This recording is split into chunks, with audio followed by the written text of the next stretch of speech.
Salamu alaikum ẹ̀yin tèmi ṣàlàáfíà lẹ wà gẹ́gẹ́ bí èmi upon by two ṣe wà lẹ́ni thank you for subscribing ẹ̀yin tẹ́ ti subscribe ẹ bá wa subscribe ẹ̀yin tẹ́ ti subscribe ọwọ́ yín ò ní mọ̀ ṣàlẹ̀ àpò ẹ ní tẹ́ ẹ ní dààmú thank you so much. A ní ara àwọn nǹkan tó àwọn coffin cheat a lọ wájú a lọ ẹ̀yìn à ń ṣáà ń pìkẹ́ pọ̀ ṣóyé yín ara nǹkan tó coffin cheat ni pé stretch mark oníbúlálà ìyàwó ò lè túra kalẹ̀ gbogbo stretch mark ìgbẹ̀rẹ̀bí ó ti bà gbogbo tán jẹ́ ẹ ti wá solution kàkà kó máa reduce ó sì ń pọ̀ sí i especially fáwọn tó ń lo cream the more tó bá ṣe ń lo cream the more ṣe gbẹ̀rẹ̀bí yẹn máa pọ̀ sí i èmi upon by two mi ò ní sọ̀rọ̀ kí n má mú solution wá stretch mark oníbúlálà kò easy láti pa you need to get ready for it ṣé ẹ lè ṣe ṣé kí n fún yín solution àbí kí n post yẹ next time ṣé kí n fún yín solution ṣé ẹ máa ṣe ẹ rí stretch mark yẹn ó stubborn ẹ̀yin náà dẹ̀ máa wá stubborn solution sí ṣé ẹ máa ṣe ok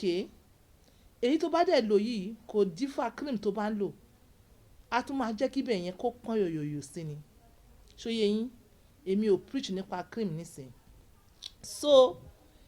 eléyìí kò kí ń ṣe herbal eléyìí nǹkan tí èèyàn kan lò ní nítorí ó stubborn gbogbo tán ó ti bàjẹ́ tán ibi tó sọ ọ́ dé gan ó lóun lè túra kalẹ̀ fún ọkọ òun mọ̀ ní kọ́kọ́ paná ṣé ìyàwó panápaná lòun jẹ́ ni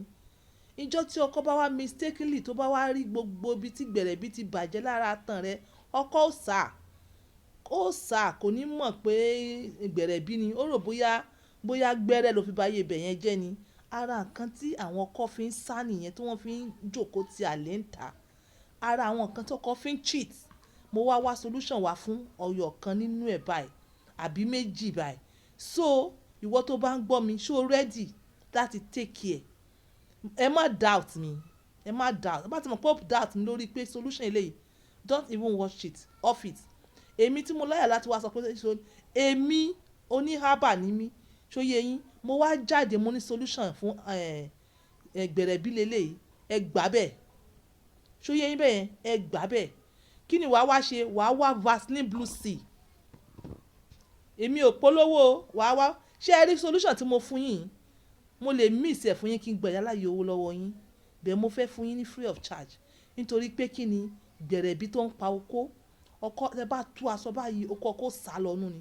ó sá lọ ni irú ọkọ yẹn kó tó pick ẹ̀ kú mọ́ ó máa pẹ́ ó máa lọ wá àwọn ní clean lap níta mo fẹ́ kí ìyàwó lé mo fẹ́ kí lap yín clean lórí pé ọkọ àti ìyàwó ìgbéra yóò gbọdọ̀ túká kì í ṣe lórí gbẹ̀rẹ̀bí ẹ wá Vaseline blue sea ṣẹ́rí Vaseline blue sea yìí tọ́lọ́ bá fún ẹ lórí ọ̀fẹ́ wá olive oil dá sí i eléyìí náà mixture eléyìí náà màá sọ mixture ẹ̀ fún yín láìpẹ́ lélẹ́yìí nìkan bẹ̀rẹ̀ afẹ́ ṣoògùn gbẹ̀rẹ̀bí wá olive oil sínú ẹ̀ ìyẹn máa wà lọ́tọ̀ wá Whitacan plus èmi ò bá wọn polówó wá o lè kakatin ṣóyẹ kakatin ẹni tó bá mọ kakatin òun lélẹ̀ àmọ́ gbogbo ẹ̀ ṣórí kínní kí lélẹ̀ insecticide ni èmi ò polówó fẹ́ anybody so insecticide kan ni ní àdúgbò tiwa àwọn òmò yìí tẹ̀ ń lò insecticide ó dáa fún all sort of bacteria wọ́n fi ń pa mosquito ni o àti gbogbo àwọn aáyán ìdun gbogbo wọn bacteria ni wọ́n fungi ni wọ́n nǹkan tó ń grow lábẹ́ rẹ̀ bíi stretch mark fungi ni àwọn kan tá máa lò lélẹ̀ tá a bá rí stretch mark oníbúlálà tí ẹ ti lo gbogbo rẹ̀ sí tí ò lọ solution ẹ̀ lélẹ̀ wọn ò bí sniper yẹn wọn ò bí gbẹ̀rẹ̀bí yẹn dáa so nǹkan tẹ́ máa ṣe mọ́ miss ẹ̀ kalẹ̀ ṣó yẹ torí pé pàtó jẹ́ pé bóyá tèmi bá fẹ́ tà fún yín èmi ò miss ẹ̀ kalẹ̀ bẹ́ẹ̀ ìwọ ẹ̀yin tẹ́ wà ní Nàìjíríà ẹ ní oore ọ̀fẹ́ gbogbo kínní ẹ miss ẹ̀ lọ́wọ́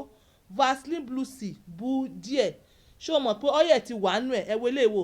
ṣe ẹ rí báyìí ọyẹ̀ wà nù ẹ̀ olive oil wà nù ẹ̀ báyìí wàá bu díẹ̀ kakatin tọ́lọ́n bá fún ẹ lórí ọ̀fẹ́ wàá hà díẹ̀ Whitacan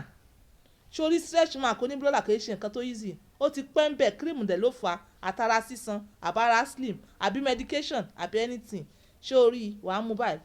wàá mú eléyìí náà eléyìí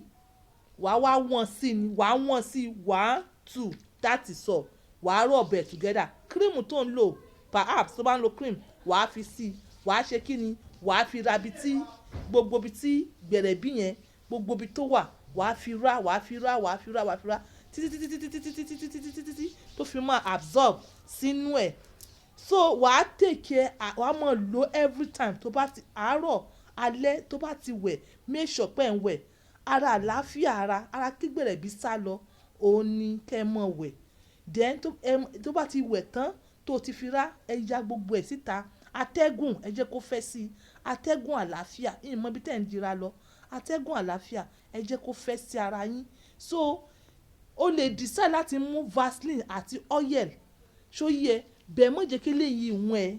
kó kó bẹ̀ léléyìí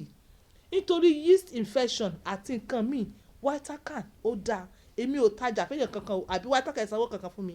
rárá ẹ bá fẹ́ kí n bá yín polówó sí ẹ kàn sí mi on point by 2 bẹ́ẹ̀ èmi sọ torí àwọn obìnrin ti tèmi tí gbẹ̀rẹ̀bí fẹ́ pokó ọkọ wọn tó tó torí gbẹ̀rẹ̀bí ọkọ wọn sá síta so mi ò ní ju báyìí lọ bẹ́ẹ̀ mo tún fẹ́ ṣe nǹkan kan míì lórí nǹkan tó ń lé ọkọ síta tó ń jẹ́ káwọn ọkùnrin cheat